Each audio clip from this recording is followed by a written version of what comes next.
Hey, welcome to Great American Movie Review. This is another one of our mini style reviews that'll be completely spoiler free. And this time I'll be talking about the latest film and the last film, actually, in the DC cinematic universe of films that started in 2013 with Man of Steel. Now it's ending with Aquaman and the Lost Kingdom.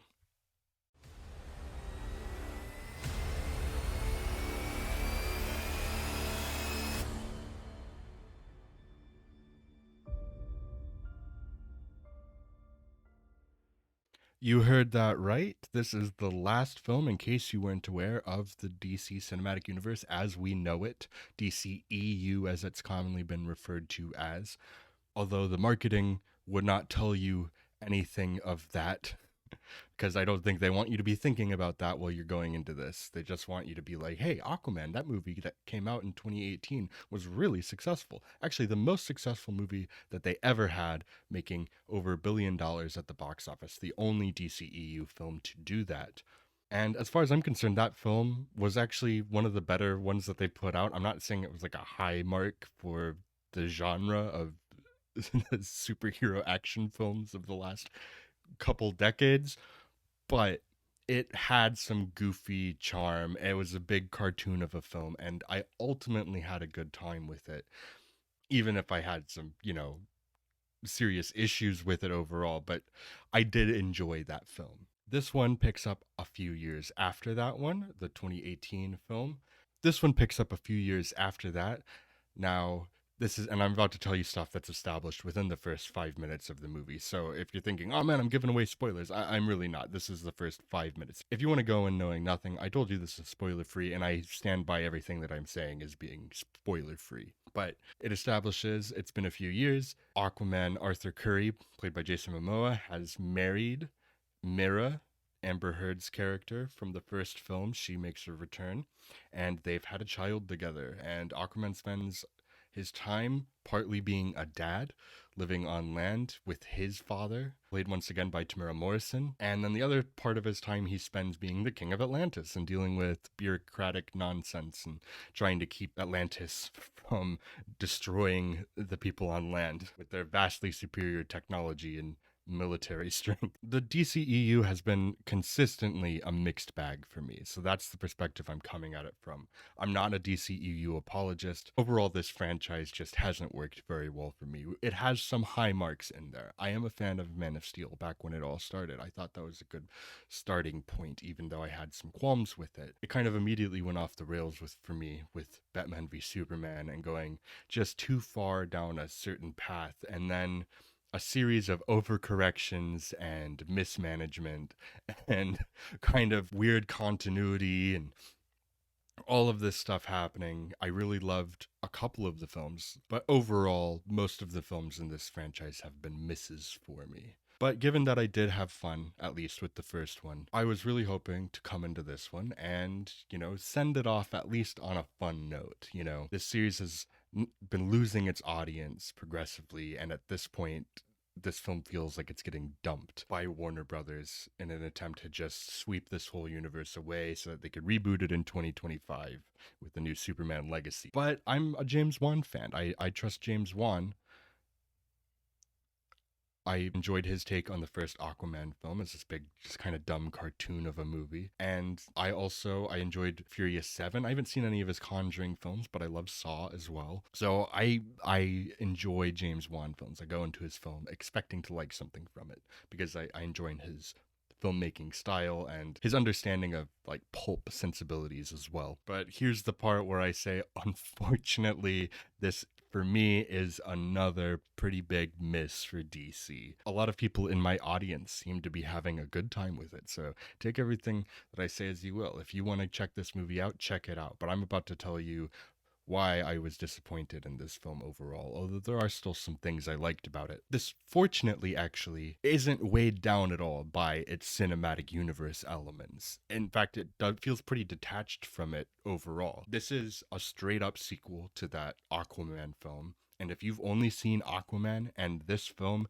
you won't feel like you're missing anything. You won't even necessarily, there are no real nods to the outside universe of films in this, which that's a very welcome thing, especially given that it's the last one. It kind of makes the Aquaman movies, if you're a fan of them, a nice contained 1-2, just first film, second film, done. That's that continuity there. So if you like Jason Momoa as this character and you got 2 films out of that. That's great. That's a lot more than a lot of other superheroes and just characters in other films get. But to me, this kind of embodies still everything wrong with sequels, not cinematic universe films, but sequel films specifically. It has a big case of sequelitis going on here. For one, a lot of the returning characters are just kind of there. Like Nicole Kidman, I think, is the biggest case for that, where she's there seemingly out of obligation to be there. Her character, it would be weird if she wasn't, but she doesn't have a lot of screen time, and her presence here doesn't really add a ton to the film.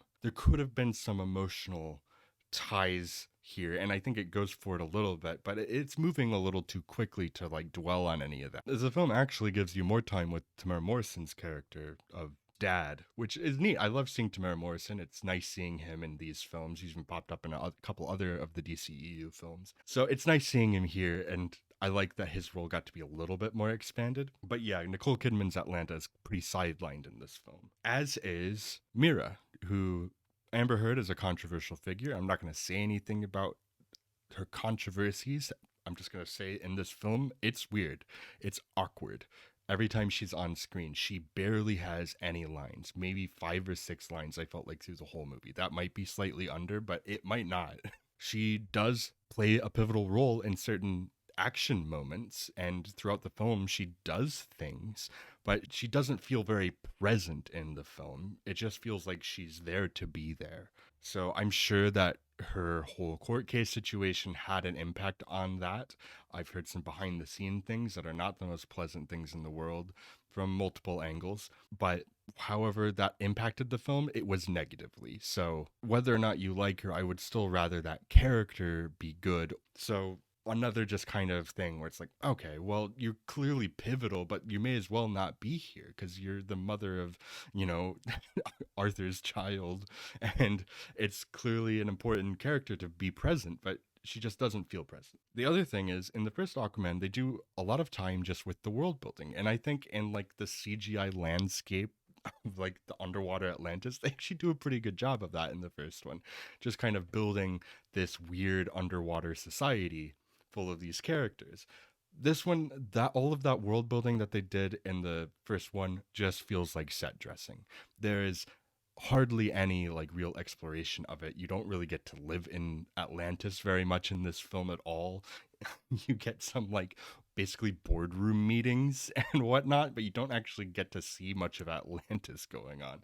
It's more of this adventure film with Jason Momoa and Patrick Wilson's Orm character. And that's really the highlight of the film, I think, is those 2 characters going on this adventure. I really enjoyed that aspect of the film. And particularly, which this is actually one of my issues as well, is that the person I liked more in that duo is Orm. I am a fan of Patrick Wilson. I like his screen presence, and I like what he brought to Orm in the first film, and here I think he expands on it nicely. Meanwhile, I think that the kind of bro Aquaman of Jason Momoa here, I found to be really grating this time around. I didn't mind it in the past. I didn't really mind it much at all. It wasn't like my favorite interpretation of this character, but I liked what they were doing something a little different with it. And so having Jason Momoa in that role was perfect for the type of character they were going for here. And I'm sure his personality shaped that to some extent too. But there's a lot of comedic relief in this movie.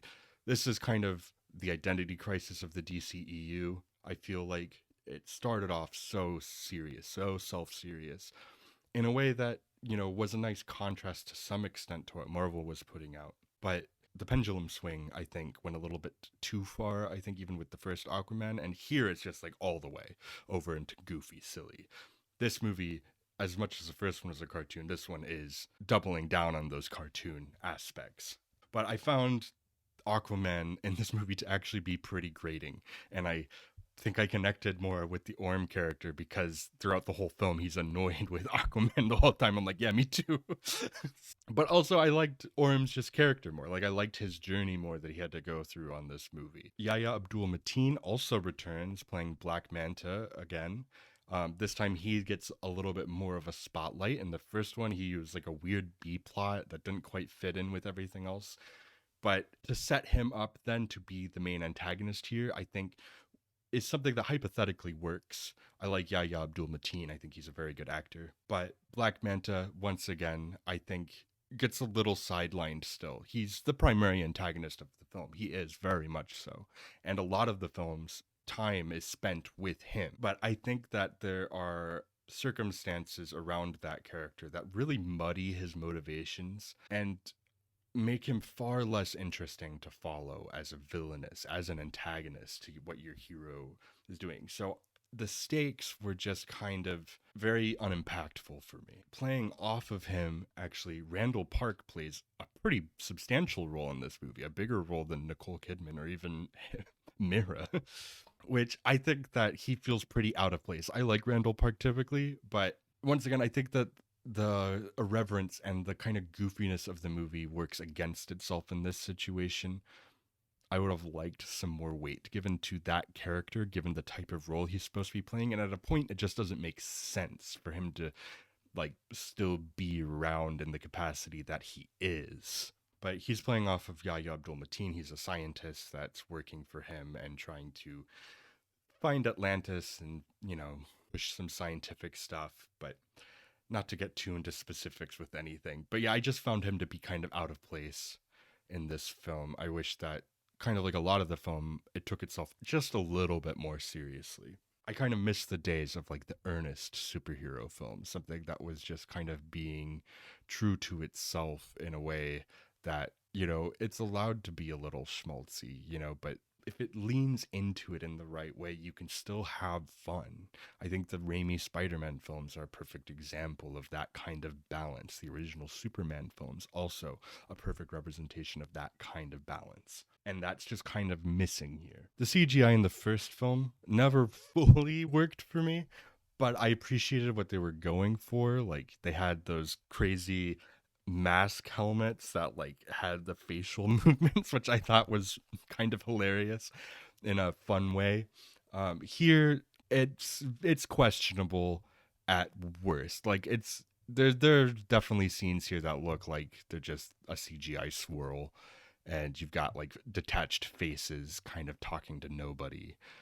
That's at its worst. There's a lot of still beautiful effects work going on, but I think the lack of like showing off something like Atlantis in the first one, that's where you get all of those beautiful colors and stuff kind of showing off interesting lighting and all of these things. That's being kind of absent from the film to a certain extent, I do think hurts the film.